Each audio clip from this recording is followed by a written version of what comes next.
I mean, it's 72 degrees right now. There's really not anything to complain about here.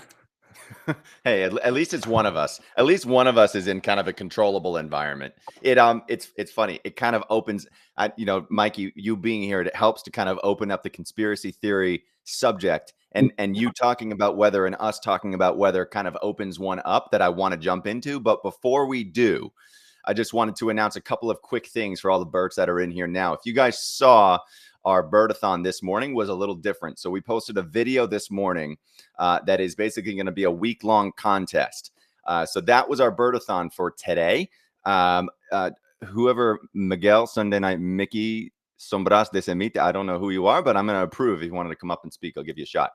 But if you guys saw that post, head over. The rules are on the post. You have to jump into our Telegram. It's a backgrounds like wallpapers contest. So we've got all this beautiful 3D art.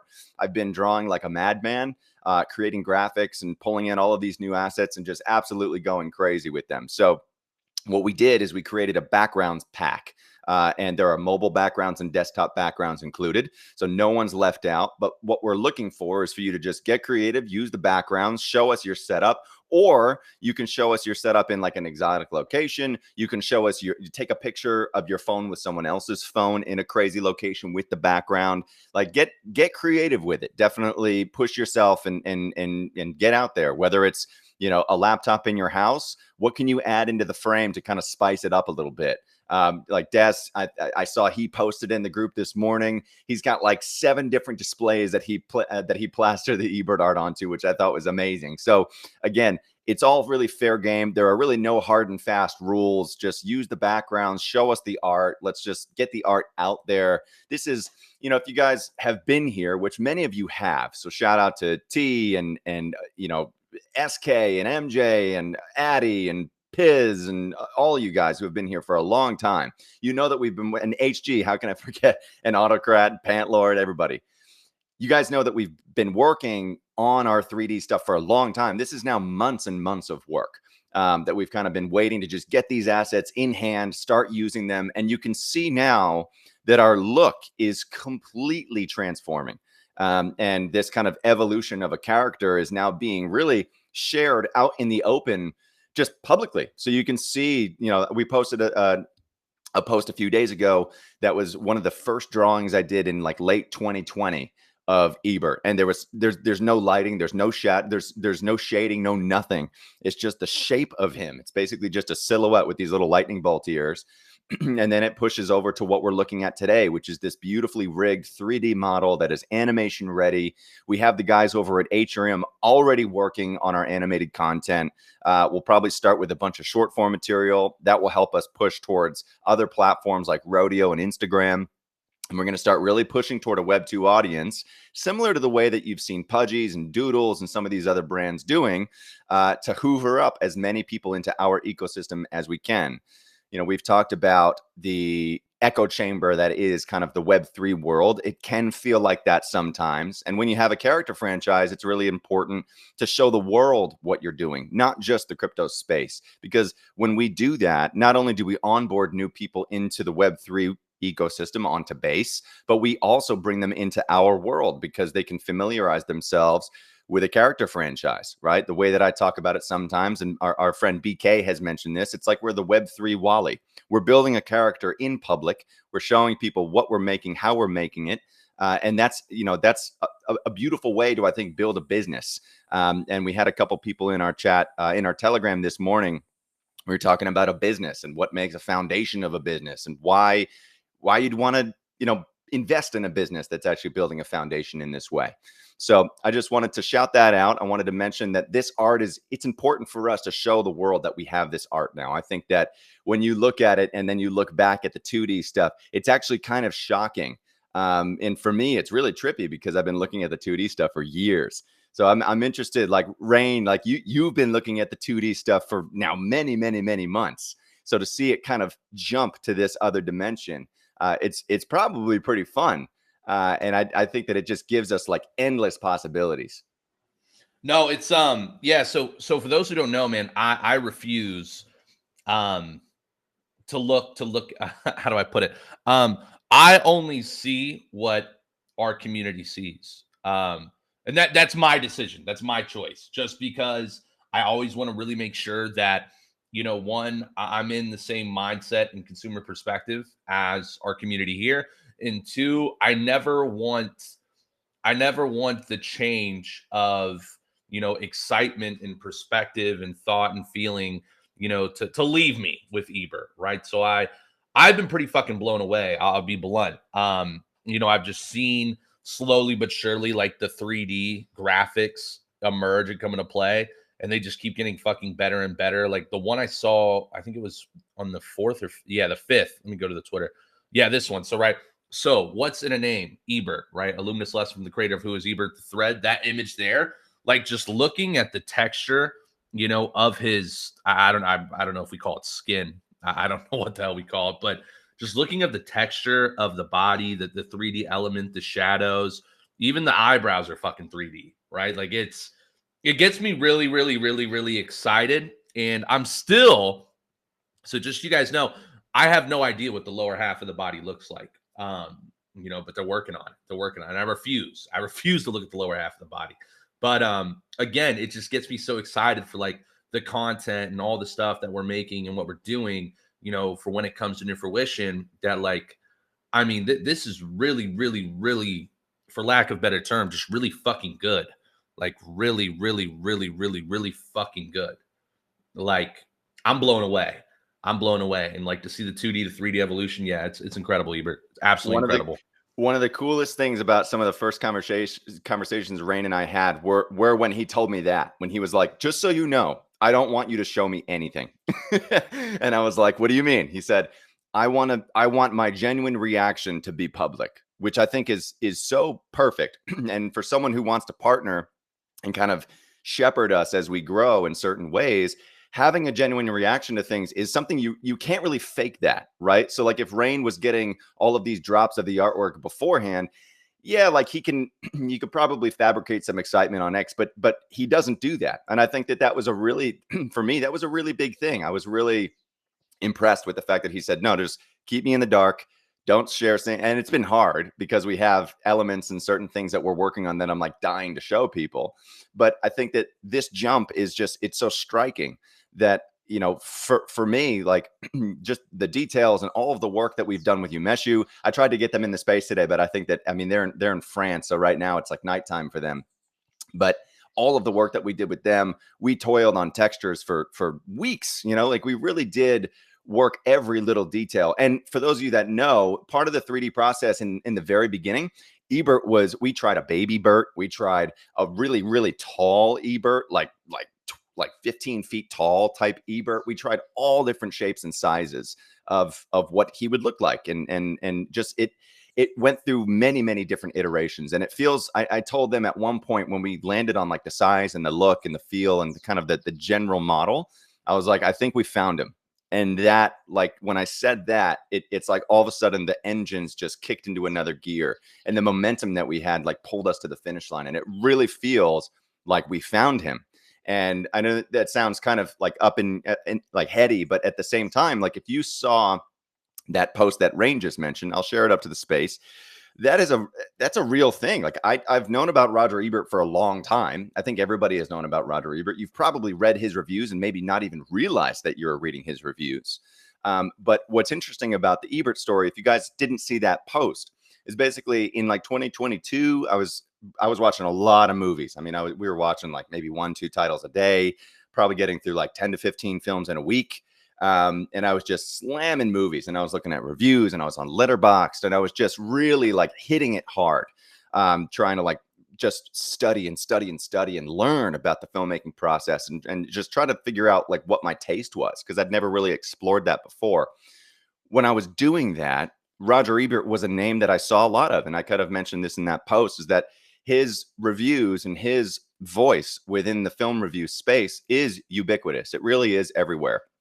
So I did see that, and it was kind of always a name that didn't really have a face behind it for me at the time. It was, interestingly enough, it was just a name that I saw so much of it. I was like, well, I'm creating this character. Maybe I'll just call him Ebert. EBE stands for, you know, extraterrestrial biological entity. But then we have Ebert as kind of, you know, this other meaning, right? That kind of gives homage and pays homage to this film critic who really did bless the space with so much of his passion and his love and his interest in the subject of film. But then when we launched, there were a couple people who brought Roger Ebert up, and I think we had one of our HBs was like, "Hey, like, is Ebert named after Roger Ebert? I think he was like a film critic or something." And then I really looked him up, and I said, "Wow, like he had cancer like later in life, and he completely lost the ability to speak." And I didn't know that until like just after we launched. I've been working on Ebert since 2020. Years have gone by, and I've been working to bring this character to life and to bring him to this dimension, to this existence. And for him to not have a mouth from the very beginning is just really peculiar to me. And I think it kind of raises the question that we can talk about reincarnation. We can talk about quantum entanglement. We can talk about all different sorts of, maybe our passions, like myself and Ebert's, were like aligned in certain ways. And it created an energy that brought part of him and part of his consciousness into this existence. I don't know. Like there's so many different ways that you can look at it, but I do think that it's a really intriguing story, and it's a very real and very rooted story in like what we do and where we came from and what we like to talk about and the types of things that we like to explore. So that actually brings it up. Mike and Jake, what do you guys think about reincarnation? What do you think about the afterlife, quantum entanglement, being entangled with other consciousnesses? Like, do you think it's just something that is in our head, or do you think that there's maybe some reality to that? Are you asking me? Yeah, take Yes, it away. sir. All you. Okay. So, yes, I definitely believe in it too. I'm not even going to say to an extent. So, like, for instance, let's say inspiration. I think all inspiration does not come from within. It comes from the person's ability to tune in to whatever is feeding that inspiration to them. Because whenever you make really good art, like a song or anything, the really good shit just comes to you, and then you can ask anybody their best songs, their best whatever. They will tell you it's like they didn't even write them themselves. It just was there. It came to them. They made it in 15 minutes. Then they might write 100 more songs and never be able to do that again. So that's just, I think, one instance of being able to tap into a greater consciousness, which, if there is a collective consciousness, which I do believe that there is, and it's being tapped into, then that would automatically lead to reincarnation, because if we're connected to everything, why would we become disconnected to it? The cycle would have to just repeat itself, logically, to me at least. I'll let someone else take it from there. But and I truly do believe, like, I've been doing. Okay, one thing I didn't like.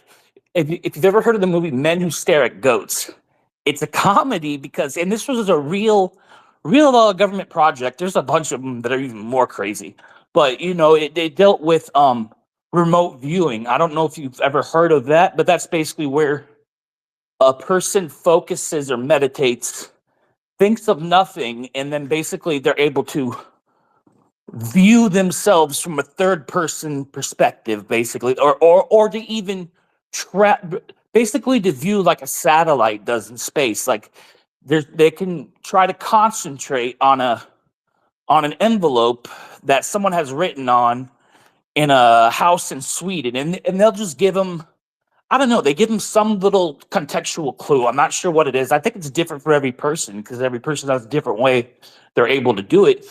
But there truly are people that consecutively can get right what that person is writing on that paper thousands of miles away. And that's statistically recorded. It's government things that they actually use. Yes, it sounds crazy as shit, but I mean, it's pretty much undisputed. So That's a movie I've never guess seen. Men Who Stare at Goats. I just looked it up. Yeah, you haven't seen it? Is that I've never Brad seen Pitt? it. Is that Brad Pitt? Yeah, Brad Pitt's in that. Yeah. Yep. And remember. George Clooney as well. They got Clooney. And then Jeff Bridges. What? Yeah, it's a great movie. That's a good movie, but I can't believe you haven't seen that. I've never seen it. That's I've never. That's wild. Yeah, look like they've And got like the the reason all-seeing it's eye on called there. Men Who Wow. The reason it's called Men Who Stare at Goats is like the goal is to basically be able to just look at something and use telekinetic powers to kill it. And so they're staring at goats, and they actually do manage to kill one by giving it a heart attack and staring at it. And in the movie, it's like, oh, is this really working or not? And I mean, even in real life, I think it's somewhat to that extent. But when you have people that get 10 out of 10 right, and they're literally writing a name on a piece of paper or a picture or something, and they can redraw that picture or say that name, I don't know how you can dispute that, you know? Yeah, there's more to it. It just just like there's more to it. You realize that that is an indisputable statistic. 10 out of 10 means that there is something to it. 6 out of 10 would mean that there's something to it. Yeah. Like, I mean, it's fascinating. Remote viewing is a really fascinating thing because that also Even 1 relates out to of everything. 10, even 1 out Yeah. of 10 over and over again would mean something, you know? Exactly. There's something to it, like whether it's your consciousness being able to tie into something. I mean, like I've meditated. I'm not the best meditator, but I've definitely realized how powerful meditation can be. Setting an Here's one thing I can. Yeah, go for it. One thing I wanted to add from a guy who was just talking about this is the problem is the harder you try, the more difficult it is to do. Exactly. The people who are able to do it are the people who are just open to it, but don't really believe they can, but just kind of like, okay, I'll give this a shot. And it's to the extent to where once they start to realize they can do it, then they might actually lose the ability because then they're thinking like, oh, they're trying to tap into something. It seems to be the only way to truly do it is to like meditate where you're really not thinking about anything. The more will you try to put into it is actually counterproductive. Yeah, like, and the weird paradox about it, and actually, Jake, I'm curious to know what you think about this too. Is that the paradox is that okay? So now knowing that if I think too hard about doing what I should try and do, then I'll purposefully try to think less, and then I'm thinking about thinking less. Exactly. It's a total paradox. It's hard, you know. I think what it is, and I kind of experienced this when I did mushrooms for the first time. I just let go. I just let go. And that I think was just like completely relinquishing control felt like the thing that needed to happen. And I think it's maybe the same, Mikey, with the remote viewing thing. Like you just have to relinquish control and understand that what you're doing has some sort of a purpose and you'll be taken somewhere if you allow yourself to be taken somewhere, or sometime or somewhere or something. Like it really is just a matter of letting go, I think. What do you think, Jake? But they aren't. Well, I will say this one last thing is now, from a religion perspective, now you have things like when you're talking about angels, demons, entities, whatever. Now, if we're just consciousnesses looking, I truly kind of believe that there's many consciousnesses that are trying to get into this three-dimensional reality. And if you allow your vessel, your body, to be taken over or piloted by somebody else, you might not get the control back. Now, that sounds a little scary or a little hippy-dippy or whatever, but I think that does make sense if you go along with everything else.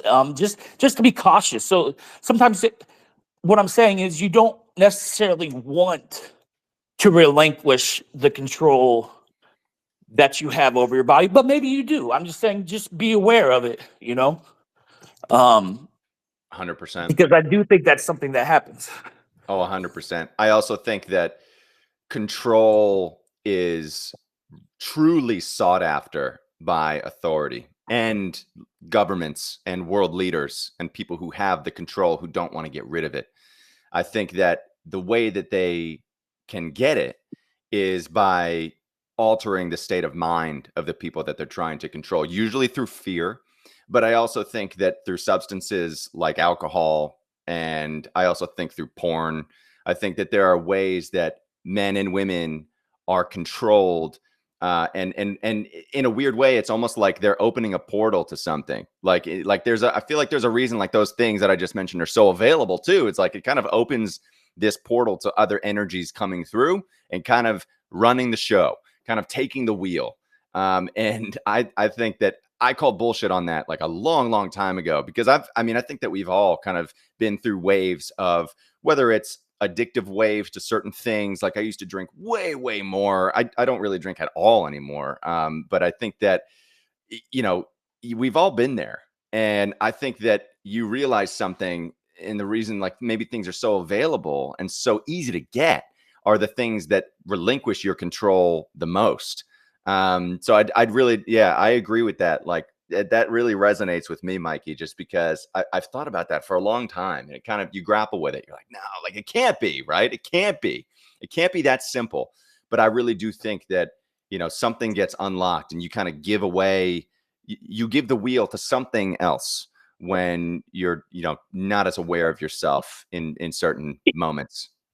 Yeah, if you're trying to like channel or summon a spirit or something along those instances. I mean, I do think there is some realism to that, and there is some times it could be useful, but exactly what you know, I just think it's something you need to be very wary of if you like having your own life and being in control. Yeah. Which I think most people should. It's kind of, Jake, But well, the other real quick thing I wanted to say is the movie Monsters Inc. I think that has a great actual idea. uh-oh, here we Is that go. I believe there really are entities that feed on, you know, emotion, whether it be fear or whether it be love or terror or whatever. And since humans are possibly the only thing that we know of that has true emotion.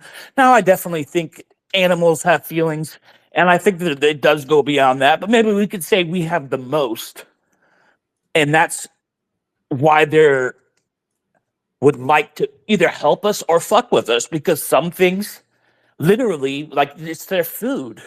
Like they feed on, some things might feed on your fear or your terror. Others will feed on your joy or your happiness, so they have a reason to try to manipulate you in that direction. And there's more than just, even when it comes to aliens, when it comes to whatever you want to call them. You can call them demons, aliens, whatever you want to call them. There's a lot more than just one side, one team. You know, I definitely believe that too.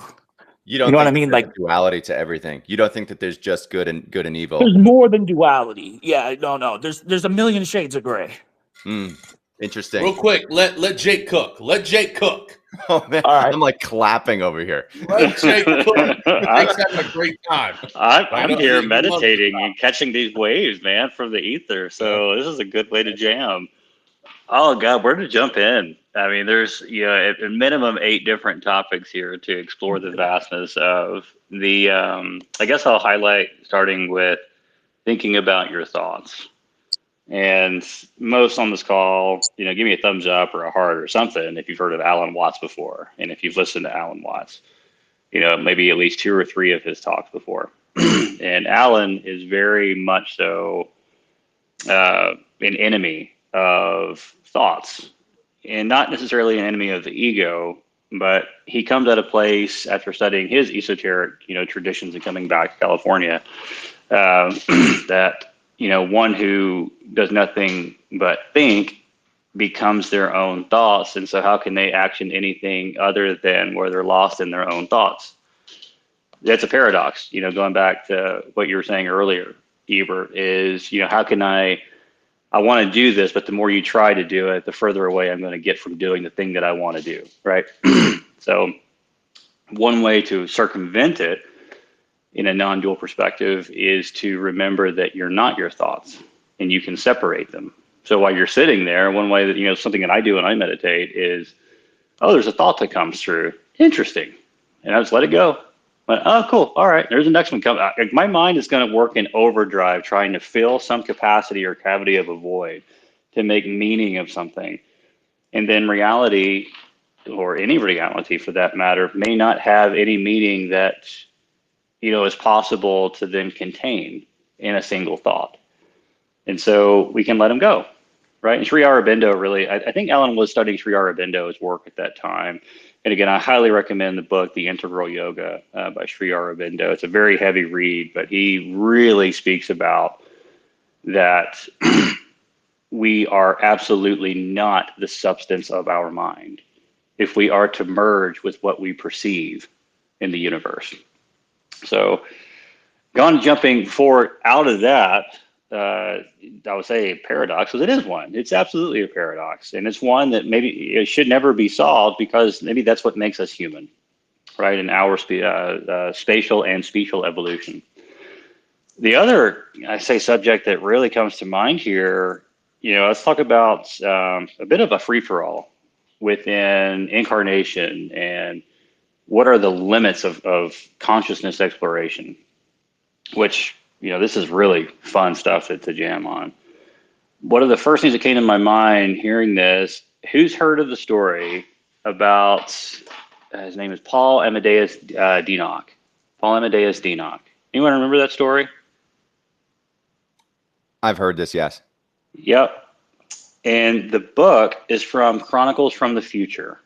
If you haven't read that one, the Y-Files did a really good deep dive on the book, by the way. If you're not used to the Y-Files, check them out. AJ and his hecklefish talks to. He actually went on a deep dive about Paul Dinock.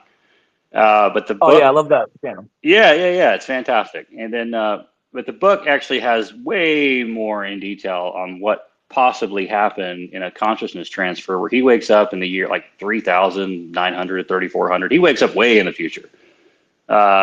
And essentially there was a consciousness swap between his mind and someone else that occupied his timeline. And what was he in, the late 1800s, 1922? Yeah, is where he was at. And then the stories he tells are just wild, and he can prove it with, like there's something there. No one could explain, especially in the 20s. How can you explain that? Something happened. Yeah, for sure. Yep. So, and there's more than that story. I think that's probably one of the most well-documented cases, but there's more than that, where folks that, go into a coma or go into cardiac arrest, right? NDEs are very common, where there is a legit experience where you are not either in a body or you're in some other body, and you can still have visceral haptic responses. That's pretty wild stuff, right? That means that some type of what we would call neurological activity is interwoven in our conscious state and travels outside to who knows where we can still experience with essentially a foundation of how we process information now. That's wild shit.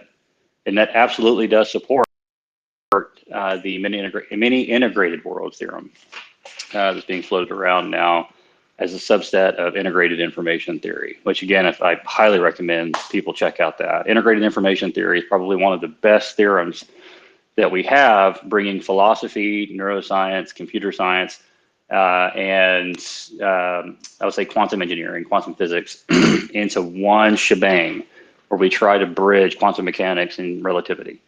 And it's one of the best ones, essentially, step forwards that we have in that direction. And I believe once we somehow have, I don't really want to call it an answer, but when we have more information that can prove its existence, that's when I feel, okay, now we understand consciousness. We may not fully can rationalize the essence of what it is, but we can at least measure what it can do, right? So that's where my mind was going, in all of this. So yeah, there is something here to it.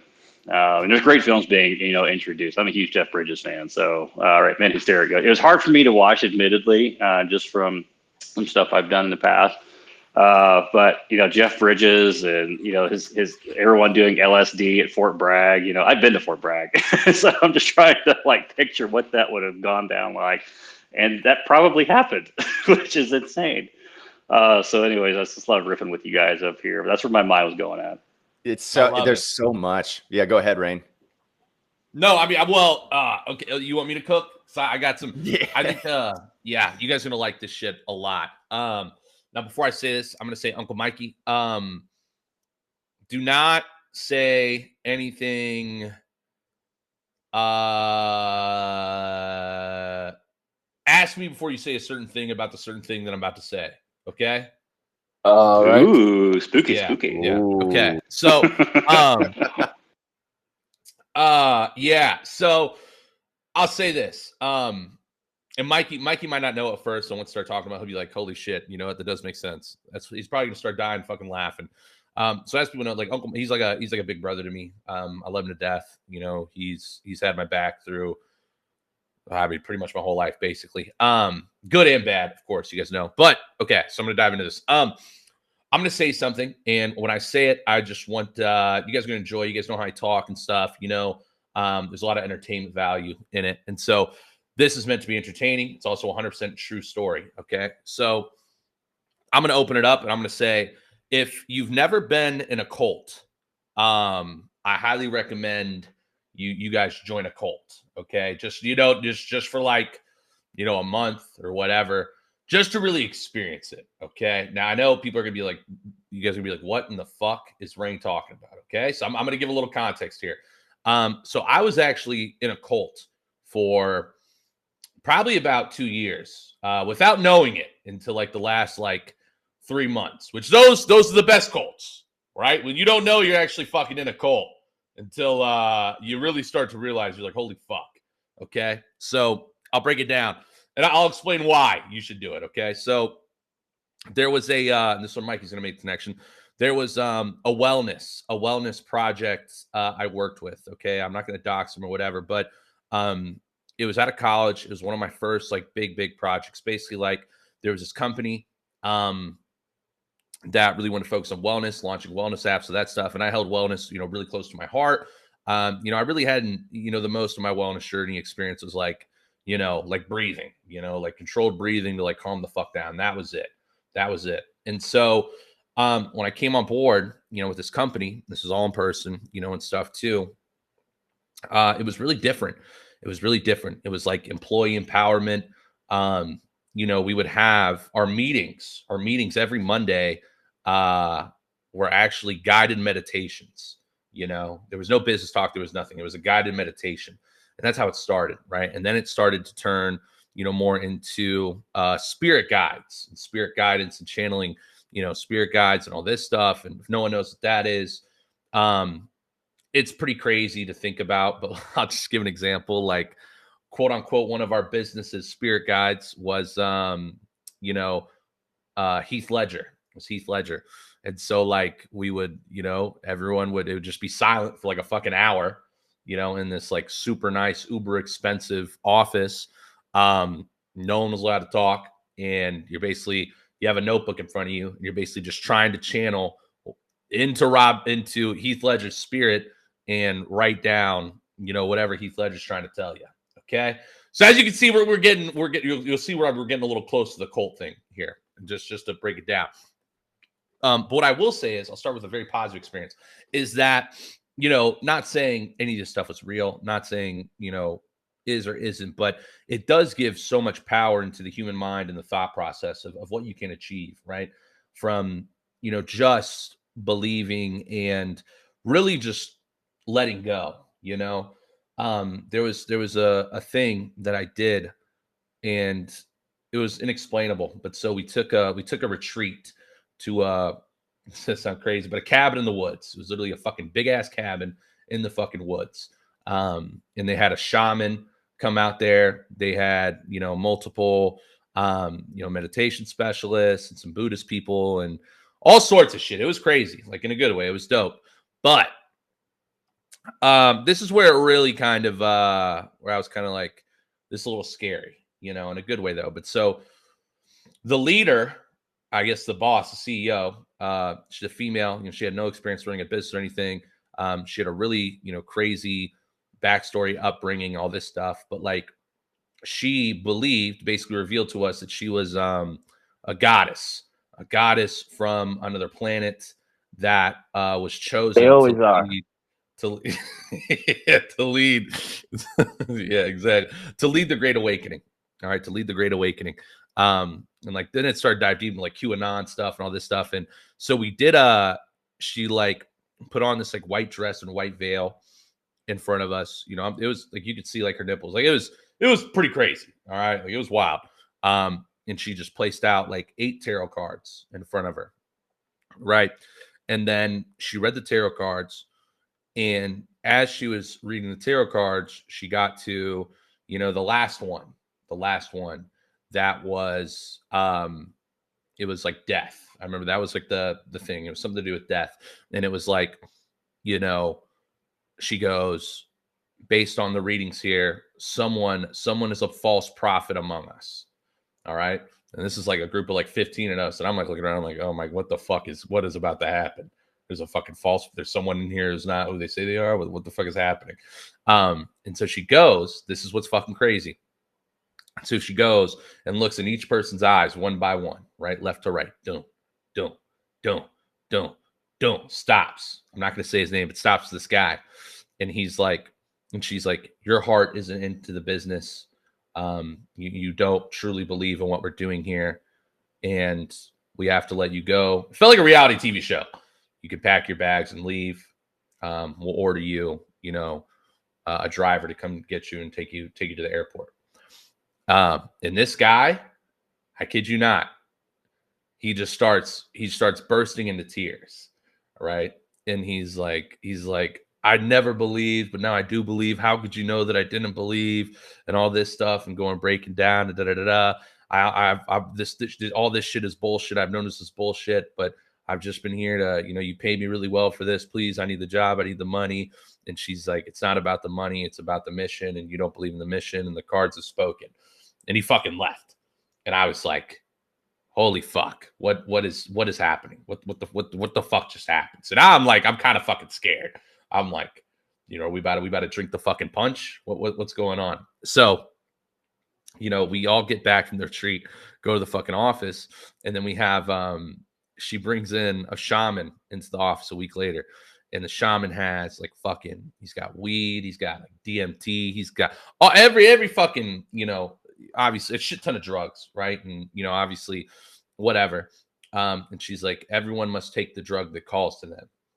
And so I don't do any hallucinogenics or anything like that, you know, or even smoke. And that's just my preference from, you know, I had a very bad experience when I was really young and dumb.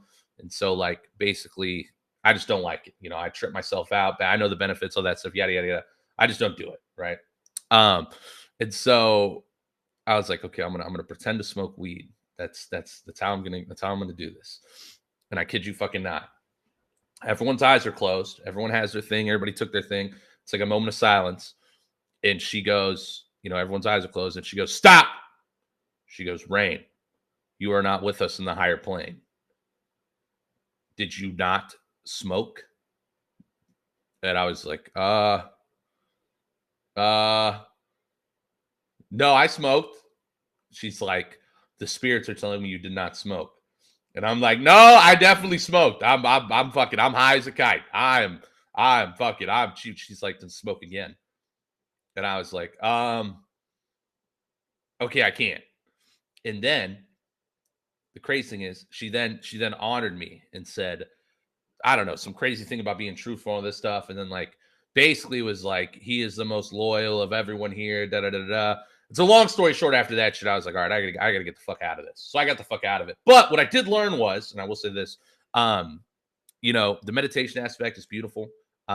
Being able to, you know, channel your inner self and, you know, creative writing and really getting into a very clear mental of what you do is incredible. It actually turned out, she ended up like going in an insane asylum. The business closed and all that shit. But yeah, that's my story of some wild shit of when Rain was in a cult and didn't know.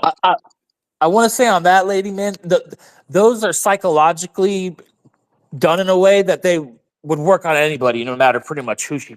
It's just like a magician. You know what I'm saying? Like everybody had some doubts. So no matter who they picked, it probably would have played out that way. But yeah, that's exactly how they do it, though. You know, it's to create a us versus them, and then so by kicking somebody out, it creates more unity with the, it's like Squid Games, you know, creates more unity with the people who are still there because they're scared of getting eliminated. So they'll turn on, you know, they every cult has somebody that they turn on and kick out, and then somebody that they're always moving up as well. It's just kind of how they work. It's a psychological game they always play, though. Yeah, they're trying to create stakes. crazy. They're trying to create the stakes, like so you feel like almost obligated to you know to oblige. Like you have like Yeah, it changes your perspective. It like forces you to fall in line because you feel like there's something at stake, and that's a crazy story. But they had people's livelihoods as the thing that was at stake, and it just, I mean, like that's what that was their leverage. well, they'll get it to like if you're a Jehovah's Witness, for example, or a Scientologist. I mean, they'll make it so that you get ostracized from your entire life. Yeah, Like or even the Amish church, you know, like I respect them because they do at least have rumspringa and make you leave the church. But if you don't rejoin, you're gone forever, and you're never allowed to rejoin your family. You know, so I mean, it's still, even then, you know, it's still like at the end of the day, you're choosing. A lot of them make the sacrifice of living a certain way they don't want to live just because it's what they know and they're scared of doing anything else, I guess, you know? yeah, and it's like the belief. You know, the crazy thing about it too is that their beliefs are so strong in whatever their belief system is, like whatever the principles that they abide by are. They believe in them so strongly and so deeply that Yeah. they're Well, willing to hurt people. most of the time, I think there are truly one or two people in most of those groups that truly believe like that. But I think 90% of the other people are just falling in line and Mhm. don't really question it or understand. And, you know, it's just easier to nod your head and say yes. You know what I'm saying? Yeah. But yeah, I think there is always one or two people that really take it seriously. But I just from growing up and having to go to Christian school and stuff when I didn't want to, I literally had to sign pieces of paper saying I'm a Christian with my signature and shit to go to school there. And I would say I don't want to sign this. I'm not one. I consider myself kind of one now, but but you know what I'm saying. I definitely did not want to be there, and I'm familiar with those type of tactics, I guess. It's control. It's like you're basically, so it's so easy to circle back to what we were originally talking about because it's a tactic that gets used in everything. I mean, like if you don't think that the US political system is a cult like system, then I mean like open your eyes, like zoom out, like because that control, the way that people actually try to demand and achieve that control is by creating something that they can leverage. Fear, control, like you know, they want to leverage the financial system, they want to leverage the healthcare system. Like it's the same shit, just on a really big level. So it's, you know, but then it makes you wonder, what do they want the control for? What are they allowing people to open themselves to by achieving that control? And that's where it gets into something really, and like that's where I feel like it starts to get to like interdimensional sorts of Are they working subjects. for somebody else, or do they just want to control themselves? I don't know, but That's the question. Yeah, No, that's what I'm saying. The question is, are they working for like an interdimensional entity or an alien type of thing, or are they just, you know, once someone has power, they don't want to give it up?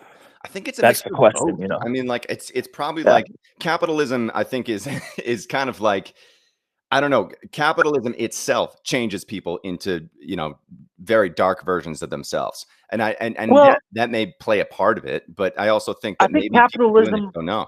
always exists though, no matter what, because like say you have that's why communism can't work, because people are always going to be greedy. So by making it so that the regular person doesn't have access to be able to make money, you still have capitalism, but it's just very few people now have access to the money. It's just the people who are at the top of the government instead of the average citizen having a chance. So, I mean, capitalism, yes, it does suck, but I truly think it always exists because, I mean, it's just people want shit and they're going to pay what they want to pay for it. So there's no, you know, once money existed, I don't think you can get rid of capitalism. If we could go back and never create money, then yeah, you could not have capitalism. But once the idea of money exists, or just the idea of property, once we got the idea of owning property, I think it's just impossible to not have that.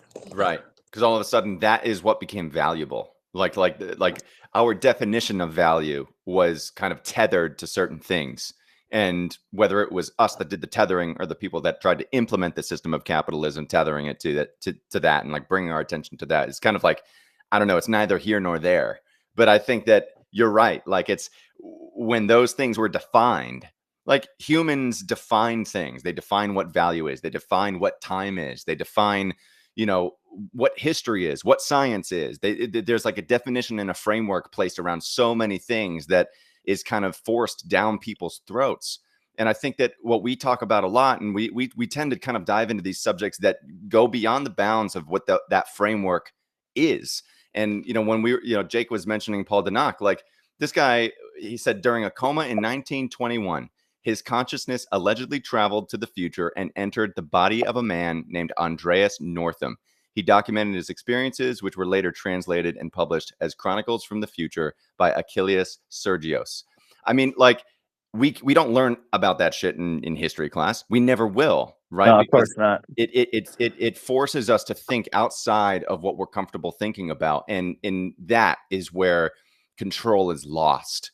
And that's where I think that, we tend to dive into these subjects from time to time that I think just, and this is why Ebert, I mean, again, it's kind of a moral obligation for me to pull things back to Ebert, because that's why I think Ebert is here. Mike, you mentioned that downloads and like artistic thoughts kind of come from somewhere, whether it's a higher dimensional version of ourselves, whether it's an interdimensional being delivering it to our consciousness, something.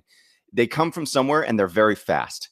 I think that if you don't take advantage of them or record them or somehow crystallize them within the 3D, they leave. They're gone. They're gone quickly. Yeah. And Ebert kind of came to me in this way. Like it feels like the idea of Ebert was delivered quickly. And, I did the best that I could at the time to just draw him down. That's why like that image that you see of Ebert in 2020, that's like the best that I could do at the time.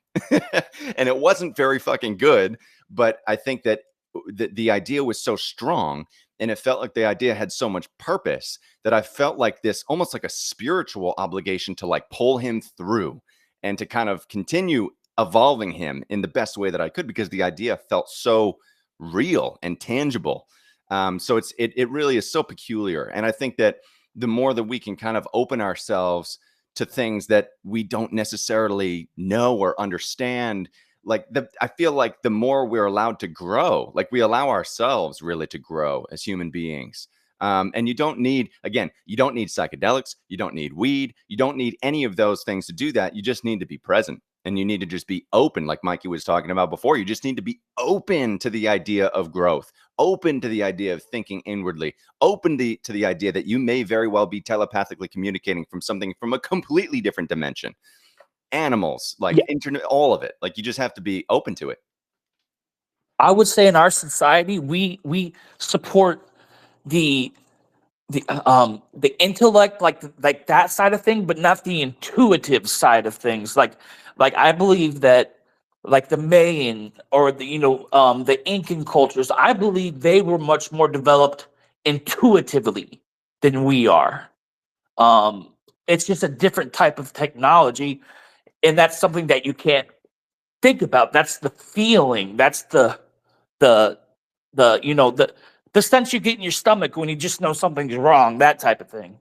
I think we've done more to suppress that because we focus so much on our thoughts, Yep. But like you're saying, it's hard to figure out a way to try to think less or whatever. But I think that people learning to open up their intuitiveness would, benefit them greatly. Yeah, I mean, you can get into the weeds too, and you could just be saying like, your pineal gland is the thing that secretes DMT. If you focus on that, right? It's kind of like the what's his name? Paul? No, I forget what his name is. I'd have to look up the book. But it's a guy who kind of talks about the intention of sending energy to certain parts of your body to whether it's healing them or to release certain hormones or chemicals. Like for him, he can give himself a DMT experience just by meditating, right? Because he thinks about and sets the intention to send energy to his pineal gland, which secretes DMT, and then he can kind of do what he needs to do within that space. But yeah, no, it's such a fascinating subject. It's such a fascinating subject. And for those of you that are maybe new to Space from the Deep, if you're new to the eBert community, if you've never been on one of these episodes before, this is why this show exists. Yes, we talk about our business. We talk about the project that we're building every single day. But at the very same time, and I'm really grateful to be able to bring guests like Mikey on here to be able to dive into some of these themes. It's why eBert is here, I think, to kind of connect people in a way of elevating our way of thinking together. This is not really something we could ever do in a conventional Web 2 world. Crypto and these kind of decentralized mechanisms allow us to not only have these conversations, but then to kind of make them available to people all over the world. And I think that, it's really, Mike, I just wanted to thank you again for coming on here for the Redux. I'm sorry again about my issues last week with technology and all these things, but I really am just, no problem. I'm thankful for you to be here. If you guys haven't had a chance to go check out Mike's profile, go over, give him a follow, drop him a comment. I see that he has one post up there. We're looking forward to seeing more. I want to see some of your graffiti art. I want to see everything that you have going on.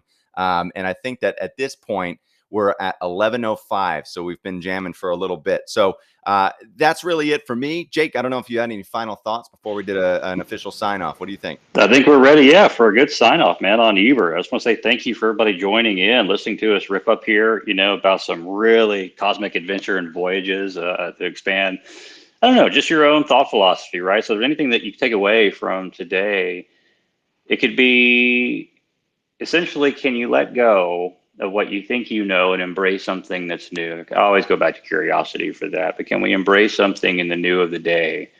And, feel free to throw in your thoughts in our Telegram, right? Come in and say hi. And, what's really new for you today that you're embracing? Is it your perspective of reality? Is it, hey, could eBert actually, travel through time by this mechanism and this function? Oh, that's really sweet. Like, we love talking about those things. So anyway, I just want to say thank you for Space from the Deep episode 17. It was awesome to be up here. Thank you, Uncle Mikey, for joining us in as always. And eBert, I'll hand it over to you, buddy. Yeah, one of our OGs, HG, just dropped a comment into the Telegram and he said, eBert is curiosity. And I think that is the perfect note to leave it on, because that's what eBert is. We don't know who eBert is. We don't know where he came from. But one thing that he has offered us is an unending amount of curiosity. So thank you all for being here. Space from the Deep episode 17. We are signing off for the day. If you guys haven't had a chance, go check out the pinned posts or go to our profile and check out the new contest that we're running over the next week. Get your wallpapers in our Telegram. Show us your setup. Make it muonic and keep it orange. All right, everybody. Much love. Signing out. Thank you, thank you, thank you. See you next week.